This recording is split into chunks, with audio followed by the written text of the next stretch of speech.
Welcome back to the channel. It is your match reaction once again. Nottingham Forest 0, Liverpool FC 1. Now before I get into it, let me just begin by saying that if this game hadn't ended up in a Liverpool win, I can't imagine the meltdown, the backlash, and the singling out of players and bashing the manager. I couldn't have imagined what would have happened if we hadn't ended up winning this game. And the reason why I say that is very simple. If you stink out the gaff like the way Liverpool did today, and don't get me wrong, it wasn't just the first half, the entire 90 minutes, and you end up with a draw or a loss, then you deserve every criticism that you get. But of course, we got away with it today. We haven't gotten away with a lot this season, but today, for the first time, we actually did. This is probably the first time we've won a game of football after the game we won at France, PSG, last season in the Champions League, that first leg. This is probably the first time since that game that we've won a game without actually playing well. And in this particular game, it wasn't that we didn't play well. We were absolutely atrocious. Now, a lot of people are going to say the second half was better, so there was an improvement. For me, throughout the whole 90 minutes, it wasn't good enough. And it wasn't good enough because the performance we saw in that second half, that should be the barest minimum for Liverpool Football Club. What we saw in the second half, that is the barest minimum. So you can't tell me that it was an improvement, because you go way below your barest minimum in the first half, and then you come in the second half and play at the barest minimum. That is not good enough. And one thing that I'm beginning to see with this particular team is that whenever we have a whole week to prepare for a game of football, especially in the Premier League, we come into the game and completely stink out the gaff.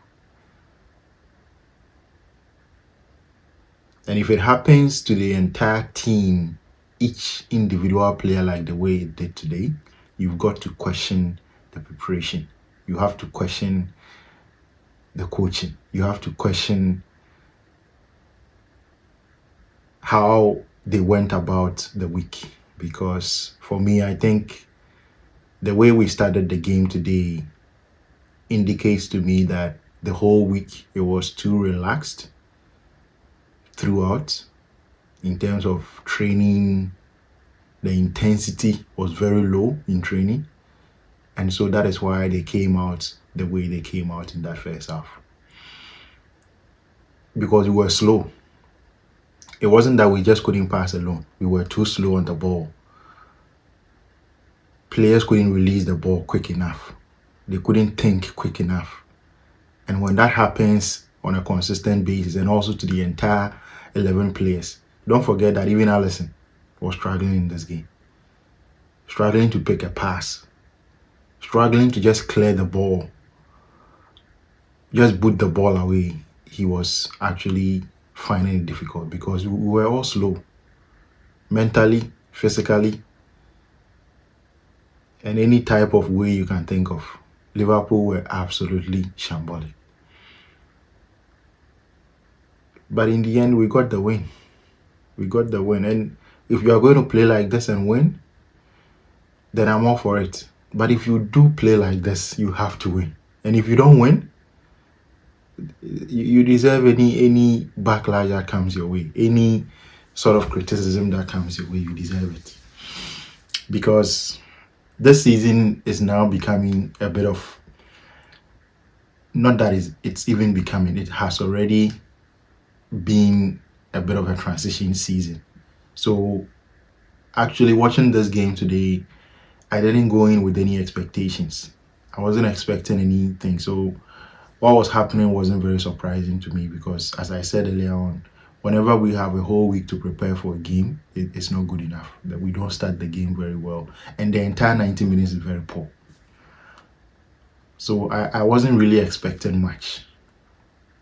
But even when we were playing well last season, I think there were traces of this in our games. Whenever we had a full week to prepare for a game, it wasn't good enough. So I'm what I'm now trying to think about and make sense of is how do this Liverpool team really develop? Because I haven't seen any development in the team this season, and maybe there are mitigating circumstances for why that has been the case. But there has to be some growth. We need to see some changes. Now, for this season, it appears what is going to happen is that we are just going to wait out the whole season, try and get through games, try and see if you can play well here and there, once in a while, put up a good performance, go away to difficult places and win games, and then see where we end up at the end of the season. As far as the Premier League is concerned, I don't think we can go past fourth place. Our best is going to be fourth place. Champions League, FA Cup, these are cup competitions. Anything can happen. So the best team doesn't necessarily end up winning the competition. So let's see how it goes. Today in this game, it looks like it was the subs that came in to change the game. But even before I say anything about the subs, let me comment on the starting lineup and the positioning of the players on the field. The manager started Szoboszlai at right back and played Jones in the middle. This is something that a lot of people have criticized a lot. Playing Szoboszlai at right back. And it is only an Anslot who understands why he thinks Szoboszlai is our best right back. So instead of putting him in midfield so that we can benefit from his energy and his ability to press and put in a shift, we put him at right back, limiting him and limiting the entire team. And Anslot and his backroom staff will be the only people who can explain this to me, because for me, it should be Jones at the right back anytime we don't have an out and out right back, a specialist. It should be Jones playing at the right back. He's done it a few times this season, and we know he can do it. So I don't really understand why he keeps putting Szoboszlai at right back, limiting the team and limiting Szoboszlai himself, because he's been our best player this season. So why would you put your best player at right back if indeed that is not his natural position? You put him in his natural position so that you can get the best out of him. So I really don't understand the logic behind putting Szoboszlai at right back. And he ended up changing it in the first half, which means he knew that was a mistake. So I don't know why he keeps doing it. Against Brighton, he started Jones at right back. And we all could see how the team played well right from the beginning of the game. So why do you come into this game and change it? I really don't understand. I can't really wrap my head around that Szoboszlai at right back thing. Because you can put anybody at all at right back. But it shouldn't be Szoboszlai for me. That shouldn't be the case. It should never happen again. Ever. In the history of Liverpool. In the future of Liverpool. That should never be the case. Szoboszlai at right back. So that was the first thing. He realized his mistake. He changed it. And in the second half, around the 77th minute, that is when he realized his second mistake, which is starting Gakpo and Salah in the same game. I don't think these two players should be starting games together anymore. Ever. We shouldn't have these two players starting any game anymore. If you are going to play Salah, put Gakpo on the bench. If you are going to play Gakpo, put Salah on the bench. because these two players, the only reason why they are in the team is to score goals, give assists. And when they begin to play a given game and we realize that that is not what is happening, I think that the changes should be swift, they should be fast. We shouldn't wait. Because if it is not going well, it is not going well. There is no reason to wait. Secondly, their contribution to our defensive shape is very minimal. So if we are going to have one, then fine, we can compensate with someone else who can contribute both in attack and in defense in a much more productive way. But if you put these two together, especially when their attacking productivity is very low, it really limits the entire team. So he realized that, he took them off. And when he took them off, we all saw what happened. So I really don't understand what is going on with this Liverpool team. First of all, even if we forget about the imbalance in the squad, the fact that we left ourselves short in the summer, even if we forget about that, this team, the current team that is available, the players we have available are good enough to win games on a consistent basis. They are good enough to put out good performances. So if the team is not doing that, then we have to question the manager. We have to question how we are being set up. And it hasn't been good enough. The selection hasn't been good enough. The inconsistencies are just too many. Inconsistent performances. It has just been too many. And if you hear me talking like this, you might think we lost the game. But we didn't. So I shouldn't even be talking about all these issues. But the fact of the matter is that even when we play well, you know that a stinker of a performance is just around the corner. And lo and behold, you get one very soon. And that is what we got today. But in the end, we won the game. So let's talk about the positive, shall we? We had Rio Ngumoa come into this game with Federico Chiesa at the same time. When they both came on, I think Federico Chiesa was okay. Rio Ngumoa didn't have a lot of time or a lot of touches. He was initially on the left-hand side. They realized he wasn't getting enough influence on the game. They switched him with Federico Chiesa for Chiesa to go on the left-hand side and him on the right. And immediately he came there, he had an opportunity. He basically stood up the left back, Nico Williams, and put in a cross that resulted in a goal. In the end, the goal was disallowed. So I thought, well, this is going to be the end of the game. A disallowed goal in the 90th minute. It means that we are just not going to win. But who was to say? Who knew that we are still going to have another opportunity? And credit also to Joe Gomez, who came on later on, very late on in the game. He came in, put in some very good long throws, even though I think we were very atrocious in how we attacked that long throw. Because if you have someone who can throw the ball like Joe Gomez can do, and there's no one to attack the ball, with the exception of Van Dijk, of course, who everybody knows he's the only one who can attack the ball. So they double and triple up on him, and he's not able to move. So in the end, the long throw comes to nothing.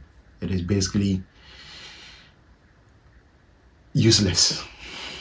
And that is what happened. We had about 3 opportunities to put in a long throw, and they were all basically useless because the throw was good, but there was nobody to connect. And I saw the assistant manager, Sipke Holshoff, telling Gomez to go with a long throw. But clearly, from the way we attacked the long throw, it looked like we hadn't even practiced how we're going to use a long throw. That's what it appeared to me. Maybe they had practiced, but I didn't see exactly what the plan was with the long throw. For me, it felt like just putting in the long throw and hoping that something was going to happen. And in the end, nothing happened. In the end, actually what happened was that Gomez pretended he was going to give a long throw and then gave it short to Soboslai, and that was how we got the goal. Soboslai created a bit of space for himself and put in the cross, and that was how we were able to get the goal in the end from McAllister. McAllister didn't start the game very well, just like all the other players in this game, but in the end he was very determined. He was able to sniff where the ball was going to be, and he pounced twice, and in the second try he got his reward. So very, very good chance taken by McAllister, even though he didn't really start the game very well. Our midfield was completely open. There was nobody closing down. There was nobody trying to stop them from attacking. We were pressing, but the pressing was absolutely atrocious. So we ended up getting played through very easily. And sometimes I even wonder why we even decide to press in the first place. But what can you say? When we press, we are not good. When we defend, we are not good enough. So I think it's better you press, because when you defend, you are still not good enough. So in the end, we got the goal from McAllister. It was a good goal. What can you say? It's a win. So that's it. I actually don't know what our next game is, who we are going to play against. Let me check from here. Our next game in the Premier League, I think it should be next weekend.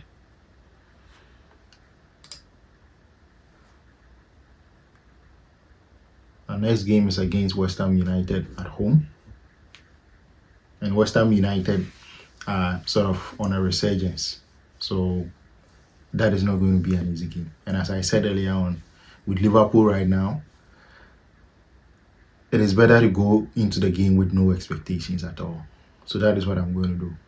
I don't expect anything from this game at home against West Ham, because that is Liverpool for you this season. There's no point expecting anything from the team. So currently, the top four race, it is Chelsea, who have 45 points, Manchester United with 45 points in fifth position, Liverpool with 45 points in fifth position. Manchester United have a game in hand, which they will be playing against Everton. So if they win, then Manchester United are going to come fourth with 48 points. Chelsea would be fifth with 45, and Liverpool sixth. So this is going to be a tough battle for top four. Very, very tough battle, because from the way Liverpool are playing, it is absolutely atrocious. Absolutely atrocious. We've endured a lot this season, Liverpool fans, and it doesn't look like there's going to be an end to it this season. And for me, my worry is that if we don't turn things around before the end of the season, it is going to continue next season. That is my worry. So I really hope that we are going to turn things around before the end of the season, put together at least 4 or 5 wins in the Premier League.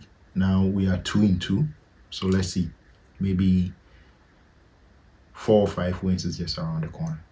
Of course, it's been 2 clean sheets as well in a row, and let's see if in our next game against West Ham at Anfield, we'll be able to get another clean sheet. Thank you for watching the video.